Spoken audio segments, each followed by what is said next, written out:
Welcome to ITI mechanical Guru. Super 30 series की हमारी 2 video हो चुकी हैं और यह 3rd वीडियो है। तो चलिए शुरू करते हैं। फर्स्ट क्वेश्चन हमारा है, गियर जिसके दांते घटक घूर्णी शाफ्ट के समांतर होते हैं उसे कहते हैं। तो इसका जो हमारा राइट आंसर हो जाएगा वो हो जाएगा स्पर गियर, अर्थात बी, स्पर गियर। जो हमारा नेक्स्ट क्वेश्चन है वह है, रीमर का वह पार्ट जो चिप को गुजरने देता है और कटिंग एज में कूलेंट को जाने देता है उसे क्या कहते हैं। तो इसका जो राइट आंसर हो जाएगा वो हो जाएगा हमारा डी, फ्लूट। फ्लूट से क्या होता है कि ये चिप्स बाहर आते हैं और कटिंग एज में कूलेंट को जाने देता है। अब हमारा जो नेक्स्ट क्वेश्चन है वो है, फॉलोवर स्टडी में होता है। तो फॉलोवर स्टडी में 2 पैड्स होते हैं। अब जो हमारा नेक्स्ट क्वेश्चन है वो है, लेथ के लाइव सेंटर नोज का इंक्लूडेड कोण होता है। तो इसका जो राइट आंसर हो जाएगा वो हो जाएगा 60 डिग्री। जो लेथ का लाइव सेंटर होता है उसका जो नोज का कोण होता है वो 60 डिग्री होता है। अब चलते हैं हम नेक्स्ट क्वेश्चन की ओर। तो नेक्स्ट क्वेश्चन है हमारा, कार्यशाला में आग बुझाने के लिए किसकी व्यवस्था रखनी चाहिए। तो इसका जो राइट आंसर हो जाएगा वो हो जाएगा ऑप्शन डी, ये सभी। अर्थात कार्यशाला में अग्निशमन मशीन होनी चाहिए, पानी से भरी बाल्टियां होनी चाहिए और रेत से भरी बाल्टियां भी होनी चाहिए। यदि आप वर्कशॉप गए होंगे तो आपने वर्कशॉप में देखा होगा और इसका वीडियो भी हमने बनाया है, तो आप देख सकते हैं प्लेलिस्ट में जाकर। अब जो हमारा नेक्स्ट क्वेश्चन है वह है, वह बक्सा जिसमें सामान्य दवा, रुई, पट्टी आदि रहता है उसे खालिस्तान बक्सा कहा जाता है। तो इसका जो राइट आंसर हो जाएगा वो हो जाएगा फर्स्ट एड, अर्थात प्राथमिक चिकित्सा, अर्थात फर्स्ट एड बॉक्स उसे कहा जाता है। अब जो हमारा नेक्स्ट क्वेश्चन है वह है, दिए गए औजार की पहचान करें। अर्थात जो आपको चित्र में दिख रहा है यह टूल, इसकी आपको पहचान करके बताना है कि यह क्या है, रेती, छेनी, माइक्रोमीटर या स्क्राइबर। तो जो आप चित्र में देख रहे हैं यह एक बेंट टेल स्क्राइबर है। आपको स्क्राइबर की वीडियो आई बटन में मिल जाएगी, इसके ऊपर हमने एक अलग से वीडियो बनाई है। तो इसका जो राइट आंसर है वो है स्क्राइबर। अब हम अगले क्वेश्चन की ओर चलते हैं। निम्नलिखित में से कौन सा एक मापन उपकरण है। तो इसका जो राइट आंसर हो जाएगा वो हो जाएगा स्टील रूल। स्टील रूल एक मापक उपकरण है। अब हमारा नेक्स्ट क्वेश्चन है जो वो है, हेक्सा ब्लेड के निकटस्थ दांतों के बीच की दूरी को ब्लेड की खालिस्तान के रूप में जाना जाता है। तो इसका जो राइट आंसर हो जाएगा वो हो जाएगा पिच, अर्थात जो एक दांत से दूसरे दांत के बीच की दूरी होती है उसे ब्लेड की पिच के रूप में जाना जाता है। इसके ऊपर भी हमने एक अलग से वीडियो बनाई है, आप आई बटन में जाकर देख सकते हैं। अब जो हमारा नेक्स्ट क्वेश्चन है वो है, बेंच वाइस बनाने के लिए निम्नलिखित में से किस सामग्री का प्रयोग किया जाता है। तो इसका जो राइट आंसर हो जाएगा वो हो जाएगा जिंक। तांबा, एल्यूमिनियम, ढलवा लोहा और जिंक। तो इसमें से राइट आंसर हो जाएगा वो हो जाएगा ढलवा लोहा।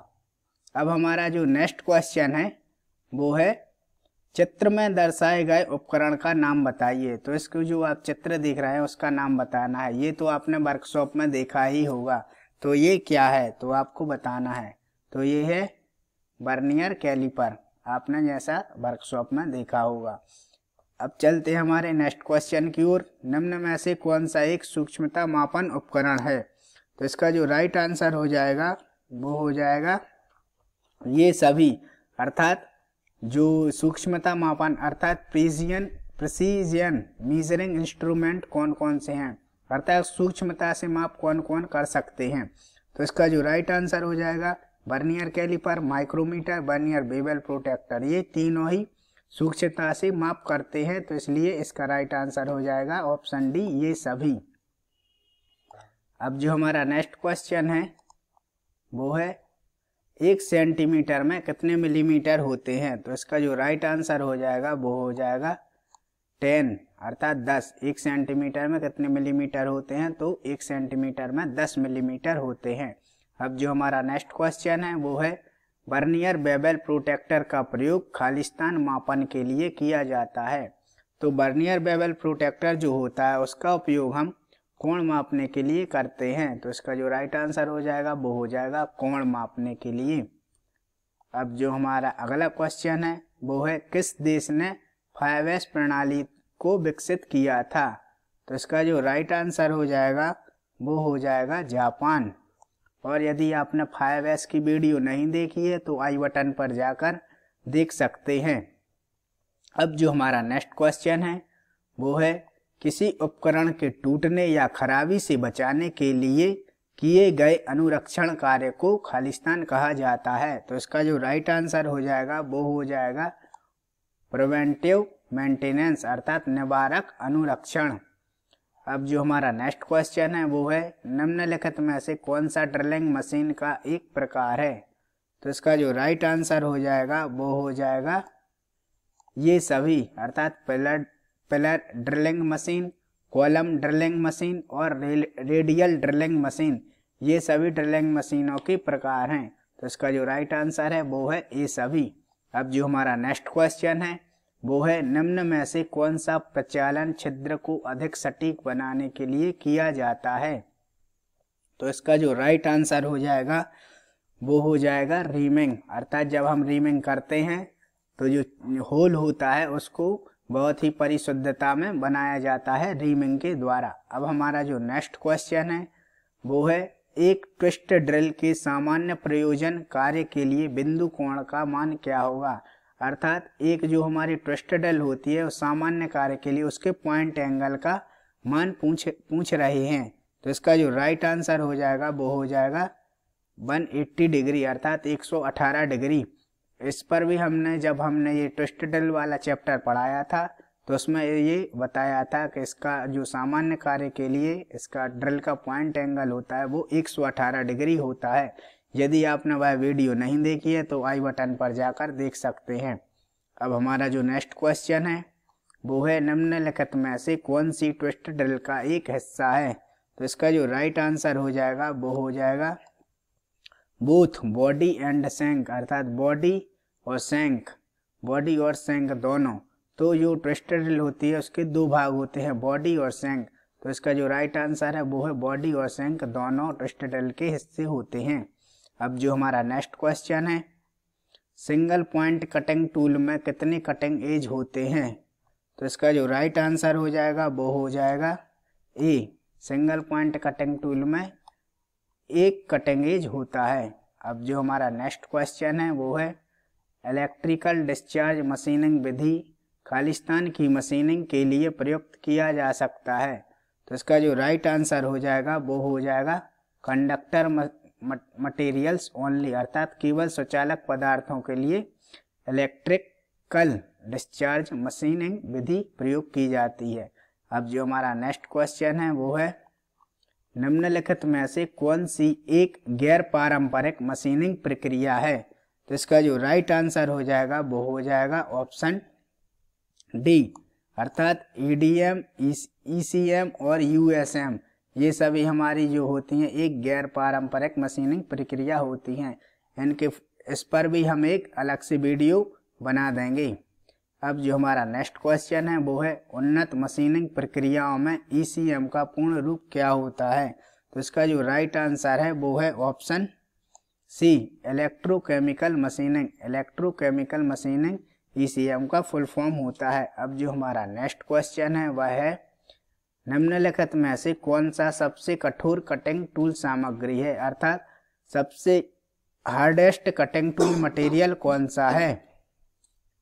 तो इसका जो राइट आंसर है वो है डायमंड हीरा जो होता है वो प्रकृति का सबसे कठोर पदार्थ होता है।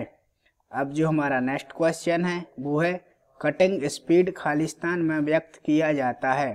तो इसका जो राइट आंसर है वो है ऑप्शन सी मीटर पर मिनट अर्थात कटिंग स्पीड को मीटर पर मिनट में व्यक्त किया जाता है। यदि आपने इस पर भी हमने एक अलग से वीडियो बनाई है, यदि आपने वीडियो नहीं देखी है तो आई बटन में जाकर वह वीडियो देख सकते हैं।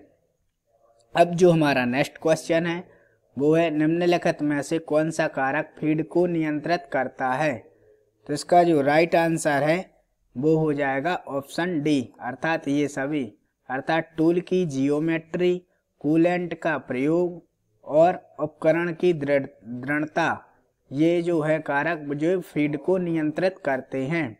अब जो हमारा नेक्स्ट क्वेश्चन है वो है एक्मे चूड़ी के लिए समाविष्ट कोण का मान होता है। तो इसका जो राइट आंसर हो जाएगा वो हो जाएगा 29 डिग्री। एक्मे चूड़ी का जो एंगल होता है वो 29 डिग्री होता है। अब जो हमारा नेक्स्ट क्वेश्चन है वो है चित्र में दर्शाए गए चूड़ी के प्रकार को पहचाने। अर्थात जो आपको ये चित्र देख रहे हैं इसमें आपको ये बताना है कि इसमें कौन सी चूड़ी दर्शाई गई है। तो इसका जो राइट आंसर हो जाएगा वो है स्क्वायर चूड़ी।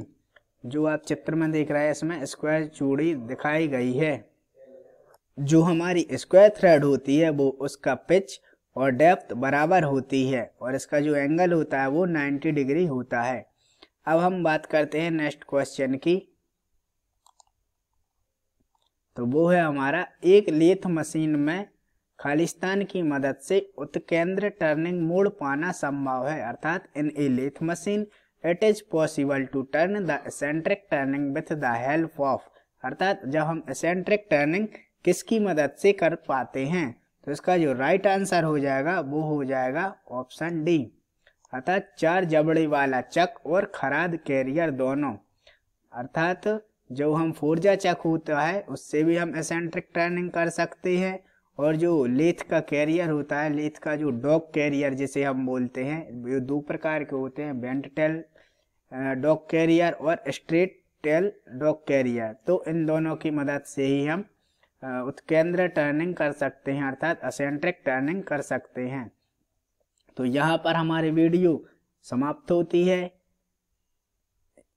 यहाँ पर हमारे आज के 30 क्वेश्चन समाप्त होते हैं और यदि आपको इस वीडियो में कोई भी डाउट है तो आप कमेंट कर हमें बता सकते हैं और यदि आपका कोई भी सजेशन है तो कमेंट आप कर सकते हैं।